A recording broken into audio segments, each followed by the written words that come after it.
सर्वप्रथम मी MIT परिवारामध्ये आपलं सर्वांचं स्वागत करतो। आजच्या कार्यक्रमासाठी प्रमुख पाहुणे, प्रमुख अतिथी श्री हेमंत उशीर सर, गट शिक्षण अधिकारी वैजापूर आपल्याला लाभलेले आहेत। आज आपण इथे मुद्दामच विज्ञान प्रदर्शन हा जो कन्सेप्ट आहे तो श्रीनिवास रामानुजन यांच्या वाढदिवसानिमित्त ठेवलेला आहे। आज त्यांचा वाढदिवस आहे आणि त्या आज पूर्ण वीक आपण हा गणित विज्ञान हा वीक साजरा करत आहोत आणि त्याचाच हा एक भाग म्हणून आपण आज विज्ञान प्रदर्शन एक भरवलेलं आहे, जेणेकरून आपल्या येणाऱ्या पिढीला विज्ञानाबाबत आकर्षण वाटावं आणि त्या विज्ञानामधून आपल्याला सर्वात सोपं काय करता येईल, जेणेकरून भारताचं भविष्य किंवा येणाऱ्या पिढीला सोयीसुविधा कशा चांगल्या उपलब्ध होतील यामागचा हेतू असतो। जसं बरेच सरांनी आज आपण सांगितलं आहे की इथं की सायन्स प्रदर्शन वगैरे हे, तर येणाऱ्या काळामध्ये तुम्हाला माहीतच आहे की टेक्नॉलॉजी काय घडून आणते आणि काय करते आहे। आणि आज ह्या टेक्नॉलॉजीमध्ये किंवा ह्या तंत्रज्ञान शिक्षणामध्ये किंवा सायन्समध्ये MITचाही खूप मोठा हात आहे। ही जी संस्था आहे ग्राम औद्योगिक शिक्षण मंडळ, याला आपण ग्रामीण लोकांना उद्योगीकरणाबद्दलचं शिक्षण देणारी संस्था असं हिचं नाव आहे, म्हणून हिचं नाव आहे ग्राम औद्योगिक शिक्षण मंडळ। ही संस्था 1972 साली आपल्याच रोटेगाव ह्या मातीत सुरू झाली आणि इथे प्रथम जे काम सुरू झालं होतं, जे शिक्षण सुरू झालं होतं ते विद्यार्थ्यांना देण्यासाठी जे ट्रान्झिस्टर रिपेअर किंवा मोटर वाइंडिंग, त्यावेळेस नवीन इलेक्ट्रिसिटी आली होती आणि त्यासाठी इलेक्ट्रिसिटीला मोटर वाइंडिंग हा एक कन्सेप्ट असायचा, मोटर वाइंडिंग करणं, कारण की मोटर जाळल्यानंतर मोटर वाइंडिंग, तर मोटर वाइंडिंग असा हा कोर्सेस चालू केला होता। आणि तो कोर्सेस आमचे माननीय अध्यक्ष doctor YA Kawade sir, Yagyavir Kawade sir यांनी तो कठीण परिश्रमाने इथे सुरू केलं होतं, जेणेकरून ग्रामीण भागातील विद्यार्थ्यांना टेक्निकल एज्युकेशनमध्ये त्यांनी वळावं। कारण की टेक्निकल एज्युकेशनमध्ये बाहेरचे मुलं जास्त वळायचे, पण आजकाल आपण बघतोय की आपल्या ग्रामीण भागातल्या विद्यार्थ्यांना इंजिनिअरिंग एज्युकेशन म्हटलं की खूप काही अवघड वाटतं। ते अवघड शिक्षण सोपं करण्यासाठी आपला रोटेगाव ही संस्था उभी राहिली। 2006 पासून आपली ही संस्था कार्यरत आहे। याच्यामध्ये सध्याच्या स्थितीला आपल्याकडे 5 ह्या ब्रँचेस आहेत, ज्याच्यामध्ये ॲग्रिकल्चर इंजिनिअरिंग, जी येणाऱ्या काळामध्ये आपलं अन्न धान्य किंवा खाद्यपदार्थ निर्मिती याच्यामध्ये याचा खूप मोठा वाटा आहे। ॲग्रिकल्चर इंजिनिअरिंग आज बघतो आपण शेती कमी होत चाललेली आहे आणि ही कमी शेती होत चालली आहे, पण उत्पन्न वाढवायचं आहे आपल्याला। आणि आज आपण बघतोय की उत्पन्न जे काही आपण पिकवतो आहे ते चांगल्या दर्जाचं उत्पन्न आपल्याला मिळायला हवं। ह्यासाठी पूर्ण महाराष्ट्रामध्ये फक्त आणि फक्त एकमेव ब्रँच आहे ॲग्रिकल्चर इंजिनिअरिंग, जी फक्त आणि फक्त MIT रोटेगाव ह्याच शिक्षण संस्थेमध्ये आहे। बाकी महाराष्ट्राच्या बाहेर प्रत्येक डिप्लोमा आहे, पण फक्त प्रथम हा पूर्ण महाराष्ट्रामध्ये एकमेव हा MIT रोटेगावमध्येच आहे। याचा आम्हालाही अभिमान आहे, आमच्याही शिक्षण अध्यक्ष यांनाही आहे। कारण की येणाऱ्या काळामध्ये खाणं किंवा खाण्यासाठी उत्कृष्ट खाणं, आज आपण म्हणतो की भेसळ आहे, नीट नाही मिळत आहे, पण आजची येणाऱ्या पिढीला किंवा येणाऱ्या जगामध्ये चांगलं जेवण लागेल। मग चांगलं जेवण कसं मिळेल याच्यासाठी टेक्नॉलॉजी ह्या क्षेत्रामध्ये सुद्धा येणं गरजेचं आहे, जेणेकरून कमी शेतीमध्ये चांगलं उत्पन्न कसं करता येईल ह्या बाबतीत. अजून दुसरी गोष्ट सांगायची म्हणजे आजच काल परवाच आमच्याकडे काही कॅम्पस इंटरव्ह्यू झाले ॲग्रिकल्चरच्या.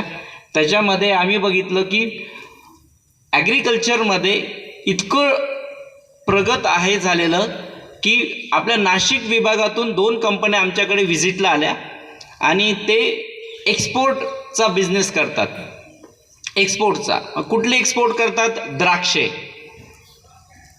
आता आपल्याला माहिती आहे की केळी आणि द्राक्षे किंवा अंजीर ही फार दिवस टिकणारी बाब नाही आहे आणि ती जर एक्सपोर्ट करायची असेल तुम्हाला तर तिच्यामध्ये तुम्हाला प्रगत तंत्रज्ञान लागणार आहे. तर ते एक्सपोर्ट करणारी कंपनी आपल्याकडे येते आणि तो सिजनेबल बिझनेस आहे. तुम्हाला माहिती आहे हा 2 ते 3 महिने चालणारा बिझनेस आहे आणि 2 ते 3 महिने चालणाऱ्या बिझनेसमध्ये 800 करोडचं त्यांचं टर्नओव्हर आहे. म्हणजे खूप झालं ते एवढं. मग असं हे तंत्रज्ञान आपल्याला विकसित करायचं आहे की कसं अन्नधान्य आपल्याला टिकवता येईल. अन्नधान्य हे जास्त वेळ कसं टिकवता येईल, कारण की आपल्याला तो मोठा त्याच्यामध्ये आपल्याला हे दिसतं की अन्नधान्य जास्त वेळ टिकवणं आपल्याला साध्य झालेलं नाही आहे, पण तरी आपण बघतोय की अन्नधान्य जास्त टिकवायचं आहे. तर त्याच्यामध्ये आपल्याला अजून काहीतरी प्रगती करायची आहे. दुसरी गोष्ट तुम्हाला माहीतच आहे, बऱ्याच देशामध्ये आता किंवा भारतामध्ये सुद्धा ही प्रथा येत चालली आहे की ready to eat. Ready to eat. आता मी किचनमध्ये काम करणार नाही किंवा काम कशाला करू किंवा पुढे क्षेत्रामध्ये मी जास्त वेळ कशाला किचनमध्ये घालू, ही कन्सेप्ट बंद होईल आणि रेडी टू ईट, मला चालता चालता मला फूड निर्माण होईल, याच्यावरती जास्त भर दिला जात आहे. आज आपल्या खेडेगावात जरी नसलं तरी बँगलोर, पुणे, मुंबई अशा मोठ्या मोठ्या सिटीमध्ये हा जास्त उद्योग मोठा चालला आहे. घरी स्वयंपाक करायचाच नाही, घरी होत नाही, कारण की जमत नाही, कारण की दोघंही सर्व्हिसला आहेत. मग कसं करायचं? कोणावर डिपेंडंट आहे? चांगलं अन्न कसं मिळेल? चालणार, कारण की सगळं काही कम्प्युटरवर होणार नाही आहे. ठीक आहे का नाही? अन्नधान्य कुठं ना कुठं आपल्याला जमिनीतच तयार करावं, ही गोष्ट आपल्याला लक्षात आली, म्हणून ही ब्रँच आहे. नंतर आमच्याकडे ह्याच वर्षीपासून आमची जी ॲग्रिकल्चर इंजिनिअरिंग ब्रँच आहे याच्यामधले 35 विद्यार्थ्याच्या 35 विद्यार्थी हे प्लेस झालेले आहेत. अजून त्यांचं इंजिनिअरिंग डिप्लोमा एज्युकेशन कंप्लीट व्हायचं आहे. त्यांचं शेवटचं सेमेस्टर बाकी आहे. त्या शेवटच्या सेमेस्टरच्या अगोदरच त्यांना नोकरी आहे. हे उत्कृष्ट आहे, आमच्यासाठी ही गर्वाची बाब आहे. नंतर आमच्याकडे मेकॅनिकल इंजिनिअरिंग आहे, एव्हरग्रीन ब्रँच, ज्याच्यामध्ये मागच्या वर्षी आमच्याकडचे 35 विद्यार्थी हे बाहेर सिलेक्ट झालेले आहेत कंपनीजमध्ये. इलेक्ट्रॉनिक्स टेलिकम्युनिकेशन आहे. आज बघतो आपण इलेक्ट्रॉनिक्स टेलिकम्युनिकेशन ही मदर ब्रँच आहे कम्प्युटरची, ज्याच्यामध्ये आज आपल्याला मोबाईल कम्युनिकेशन असेल, सॅटेलाईट कम्युनिकेशन असेल तर ह्या गोष्टी बघायला मिळतात, किंवा आर्टिफिशियल इंटेलिजंट असेल किंवा मशीन लर्निंग असतील, ह्या बाबी आपल्याला बघतो आहे आपण. ह्या गोष्टी ह्या सगळ्या ह्या ब्रँचेसमधून आलेल्या गोष्टी आहेत आणि हे सायन्समधून कन्वर्ट होऊन याचं खरं ॲप्लिकेशन आपण बघतो आहे. तसंच आमच्याकडे अजून एक ब्रँच आहे ज्याच्यामध्ये आपण म्हणतो सिव्हिल इंजिनिअरिंग, ज्यामध्ये बांधकाम विभाग हा मोठा जो आपण बघतोय की आजकाल डेव्हलपमेंट, रोड डेव्हलपमेंट कशी होते. ठीक आहे, आजकाल आपण खेडेगावात बघतोय की मातीचे घरं कसे कन्वर्ट होत आहेत सिमेंटमध्ये, राहणमान उंचवलेलं आहे, ह्या गोष्टी सिव्हिल इंजिनिअरिंगमध्ये बघतोय. आता आजच्या घडीला आमच्याकडे टोटल डिप्लोमामध्ये 650 ते 600 विद्यार्थी आज शिकत आहेत. दरवर्षी आम्ही 70 ते 80 विद्यार्थी हे आमचे चांगल्या कंपनीमध्ये नोकरी करतात. तसंच हायर एज्युकेशनला, ज्याला आपण म्हणू उच्च शिक्षण घेण्यासाठी, हे बाकीचे विद्यार्थी आमचे प्लेस होतात. असेही काही विद्यार्थी आहेत की ज्याच्यामध्ये आजही पालकांना असेल किंवा विद्यार्थ्यांना असेल नापास होण्याची भीती असते की नापास झालं तर काय होईल किंवा आपल्याला लोक बोलतील. पण इंजिनिअरिंगमध्ये तसं काही नसतं.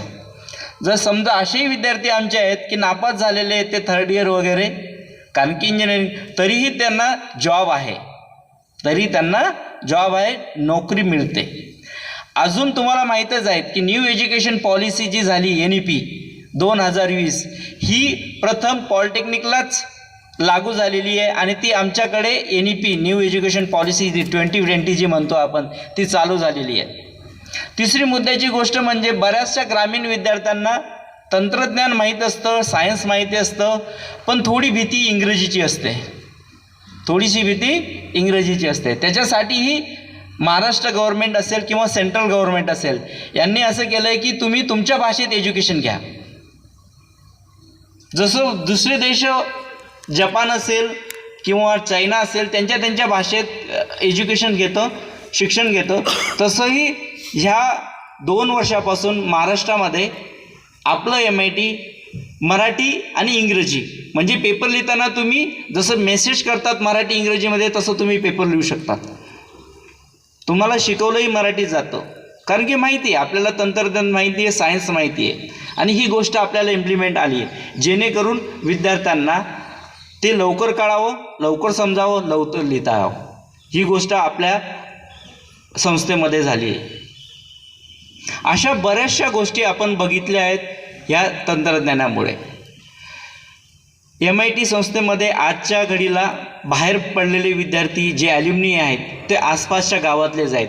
तुम्ही जर बघितलं तर तुम्हाला ते सापडतील की आपल्या गावातले MITमधून शिक्षण घेऊन पुढे चांगल्या क्षेत्रामध्ये विदेशापर्यंत लोक गेलेली आहेत. जसं सरांनी म्हटलं की आमच्याकडे पेटंट घेतलेला विद्यार्थी आहेत. तुम्हाला माहिती आहे की गाडीचा ॲक्सिलेटर कमी केलं की लाईट कमी होतो आणि गाडीचा ॲक्सिलेटर वाढवला तर लाईट वाढतो. तर त्या याच्यामध्ये हे जे असं इन्स्ट्रुमेंट लावलं होतं की त्याच्यामध्ये गाडीचं ॲक्सिलेटर जरी वाढवलं किंवा कमी जरी झालं तरी लाईटचा फोकस हा कॉन्स्टंट राहतो. हे असं पेटंट आहे.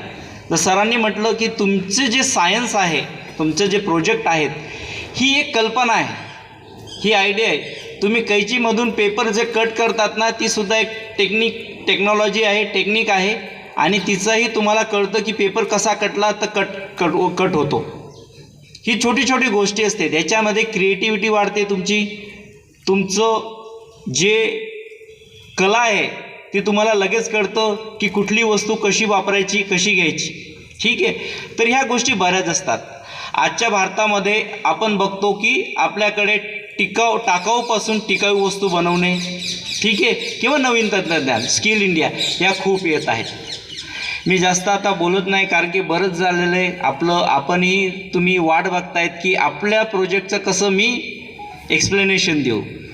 मी सर्व विद्यार्थी, सर्व शिक्षकवृंद यांचं स्वागत करतो. तसंच विद्यार्थ्यांना मी शुभेच्छा देतो की त्यांनी आपलं प्रदर्शन, आपला प्रोजेक्ट उत्कृष्टरित्या कसं सांगता येईल, कसं एक्सप्लेन करता येईल ते सांगावं. त्यानंतर तुम्हाला जर वाटत असेल की अजून काही डेव्हलपमेंट करता येत असेल तर आमचे शिक्षक लोक इथे आहेत, त्यांच्याकडनंही तुम्हाला करू.